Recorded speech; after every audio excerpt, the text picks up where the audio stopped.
Olá, saudações, salute a tutti, tudo bem, né?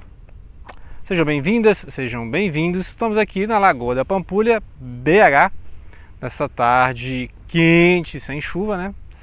150 dias sem chuva, hein? Pois é, então lê mais aqui uns trechos do O Baldolino do Umberto Eco, Baldolino do Umberto Eco. Volta lá na Idade Média, né, no século XIII. Nós estamos aqui durante o saque de Constantinopla pelos cruzados, né, a Quarta Cruzada. E o Baldolino está contando para aqui um grande estudioso grego lá de Constantinopla, o Nicetas, né? E aí ele está contando então as suas lorotas, né, as suas aventuras, tipo assim um Quixote, né? Esse Baldolino tipo um Quixote que passou por várias coisas, né?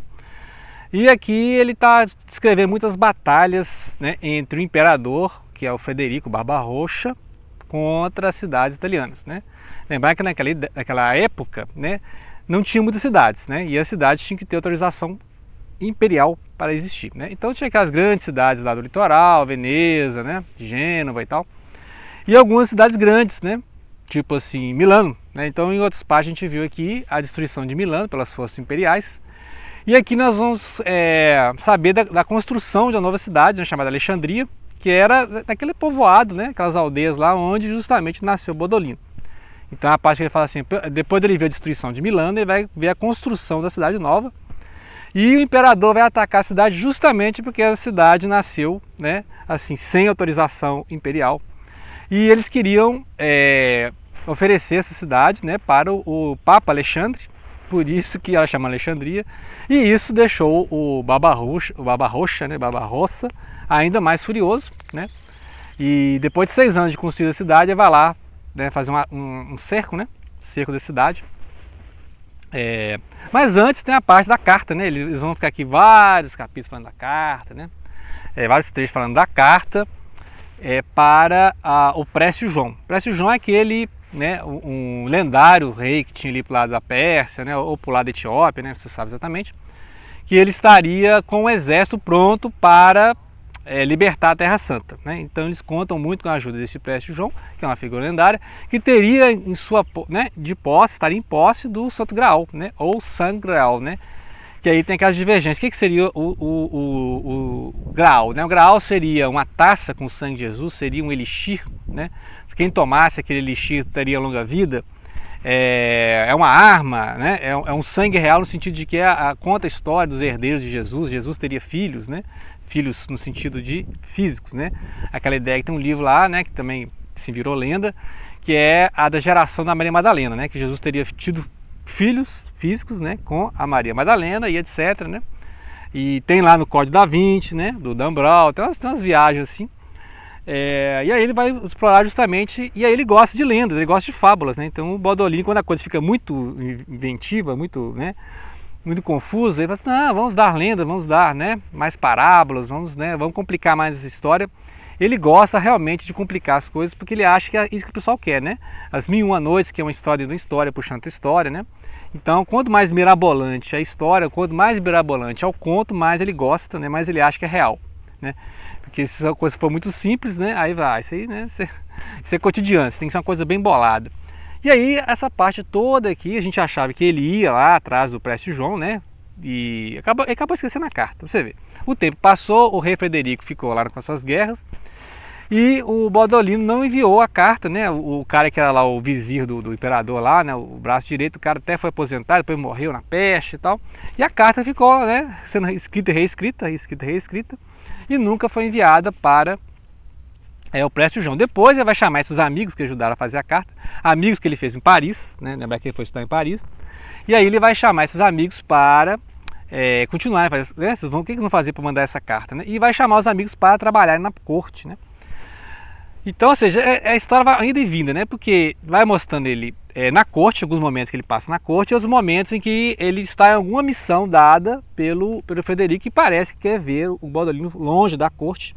Porque será que o imperador desconfia que o Baldolino está olhando para a imperatriz, né? A Beatriz de Borgonha?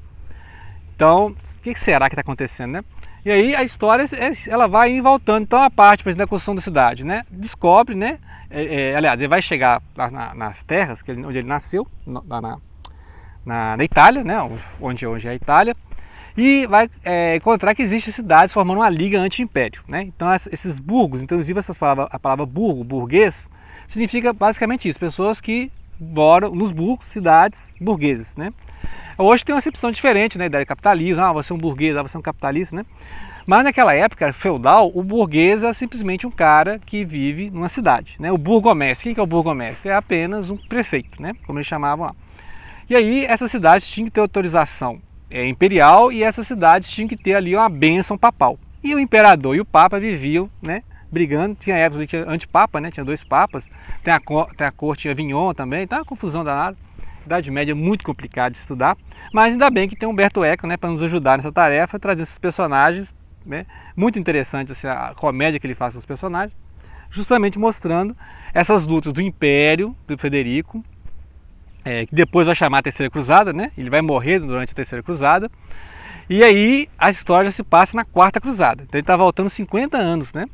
E ele fala como é que ele voltou na cidade dele depois de 13 anos, né? Então ele saiu de casa aos 13 anos, foi levado pela comitiva do imperador, foi cuidado, né? Assim, foi uma criança, um filho adotivo, né?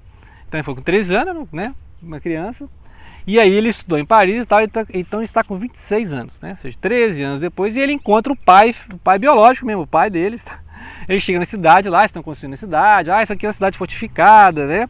É uma cidade para enfrentar as tropas do imperador, e realmente a cidade 6 anos depois vai ser sitiada, porque o imperador vai saber da cidade.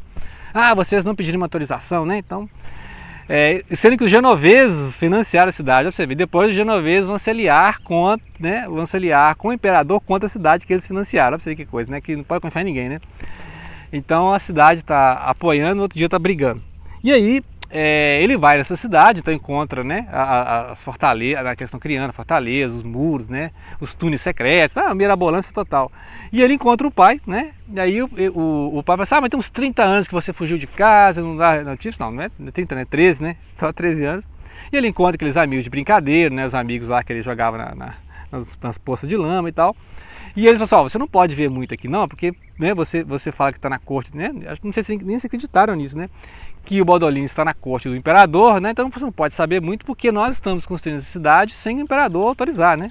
Então nós juntamos os camponeses, né, os camponeses deixaram a terra, porque era muito difícil cultivar a terra e você tinha que pagar lá para os seus feudais, né, uma parte da sua colheita e tal. As condições ali na época muito complicadas.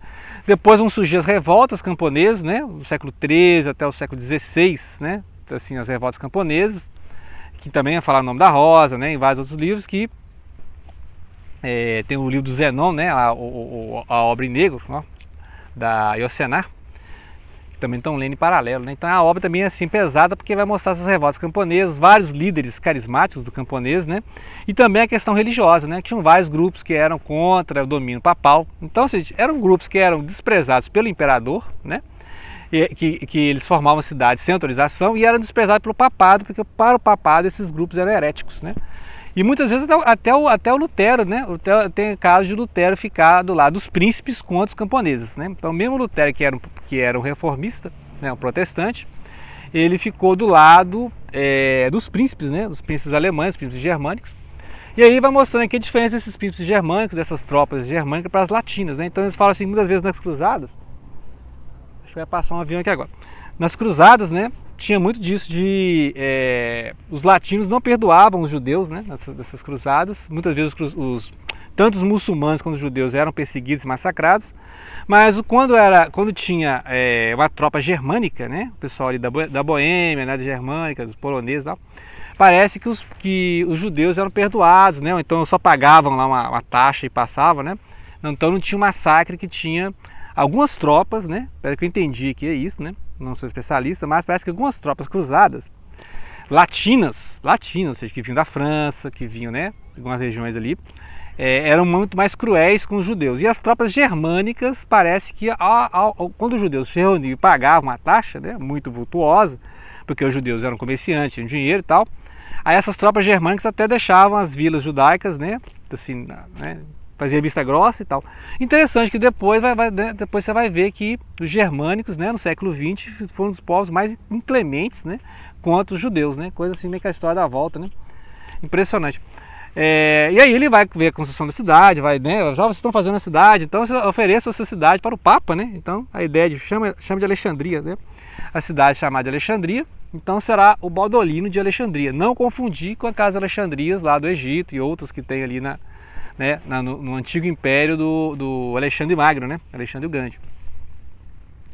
E aí o Baudolino então vai voltar, né? Vai contar para o imperador da cidade, e depois de 6 anos o imperador vai lá finalmente cercar essa cidade de Alexandria, e aí vai ter as peripécias, né, do Baudolino para livrar a cidade, né?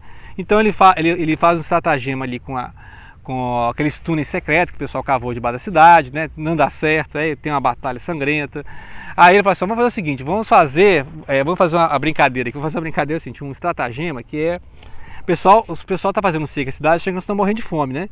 Então o que vocês fazem? Vocês enchem uma vaca aí de comida, né? E aí quando eles pegarem essa vaca, vocês vão ver se, pô, a vaca tá cheia de comida, então o pessoal ainda tem muita provisão, né? Então não adianta ficar cercando, não ficar perdendo nosso tempo aqui. A ideia era matar, né, os sitiados, né? O pessoal da cidade de fome, né? Interessante que essas cenas de batalha medieval, né? Também tem lá, ou pós-medieval, né, que aqui no caso estou lembrando da ilha do dia anterior, né, que é no século XVII, e também tem o cerco de Casale, né, cerco de Casale, em que Humberto vai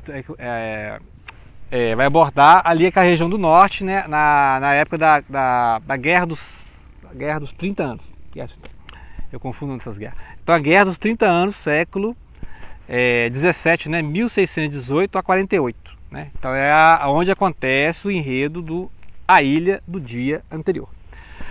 Que a gente vai lendo os livros do Humberto Eco, tem sempre coisa assim que lembra, que é o livro dele que eu li isso, né? Porque, né, sempre vai repetindo as coisas, essas cenas de batalha, essas cenas de conversas, né, sobre teologia, sobre história, sempre tem nos livros dele, né?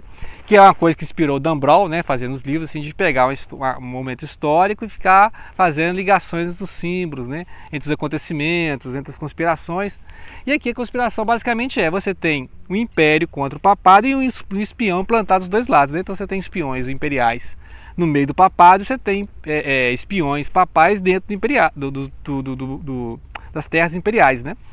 E o Papa e o Imperador ficam disputando ali a luta de braço, né, entre o poder secular e o poder espiritual, podemos dizer assim, né? Poder da religião, porque o Papa queria, né, estar acima do poder secular e falar assim, né, você só vai governar com a minha bênção. E o imperador falou assim, vou esperar a bênção do Papa para governar, né? A ideia do império era que os príncipes germânicos fizessem a eleição né, e mantivessem esse imperador. Essa treta vai ficar tão forte que é que vai gerar lá os problemas do protestante, né? Justamente lá no século XVI, com Lutero, Calvino, etc. Que aí esses príncipes germânicos vão falar assim, não tem jeito, vão ter que se livrar do papado. E aí, como vai ter a nova fé protestante, luterana, etc., esses príncipes vão aderir aos protestantes, vão ser protestantes, né? E vai ter a reforma, e aí os católicos vão ficar isolados, né? Vão ficar fortes na França, na Espanha, em Portugal e na Itália, né? E Polônia também. E outras regiões as regiões germânicas vão ficar na mão dos protestantes, inclusive a Inglaterra depois, né? Que vai ter o anglicanismo, né? Anglicanismo lá na Inglaterra. Então, é uma questão política, né? A reforma tem muita questão teológica, realmente são as divergências teológicas. A questão do batismo de criança, por exemplo, foi uma coisa mais marcante, porque os protestantes não aceitavam, né, o batismo de criança, porque a ideia é que o batismo é uma forma de demonstrar arrependimento, né? E a criança, né? A criança, que arrependimento tem, né? Então, aí formaram vários movimentos nesse sentido de contrariar a Igreja Católica, mas com o apoio dos príncipes germânicos, né? Então, os príncipes germânicos formaram a liga entre eles ali e por isso a reforma protestante deu certo, né? Na Alemanha, depois na Inglaterra, etc. São países, Holanda, né, se não me engano, Holanda também. E aí o catolicismo tem que fazer aqui a contra-reforma, que é o barroco, também mostra lá no livro do Humberto Eco, né, A Ilha do Dia Anterior, né? Que é justamente a época da contra-reforma, do barroco, que é a resistência católica ao avanço protestante, né? E aí depois de um tempo ficou uma área só protestante, uma área só católica, e aí cada príncipe escolhia, ó, olha, você é um príncipe católico, então aqui é o catolicismo, você é um príncipe protestante, né? Mas isso aí é para frente, né? Aqui mostra a gênese desse problema, né? Esse problema do papado e do império foi uma coisa que surgiu ali desde o século XII, né? Pelo menos, né? 11, 12, e aí foi aquela confusão, né? Até o século XVI, né? É bom ler os livros do Humberto Eco para aprender história, né? Então vamos ver. Eu estou esperando ele chegar aqui nas terras do Précio João, quem quer que seja esse Précio João. Mas até agora o Baldolino está me enrolando, né? Porque ele é um catador de causos, né? O Baldolino é um catador de causos, fica capítulos enrolando a gente. E vamos ver, né? O que vai acontecer, quantos vídeos eu vou gastar para fazer essa leitura aqui do Baldolino, do Humberto Eco. Grato pela atenção, não deixem de compartilhar.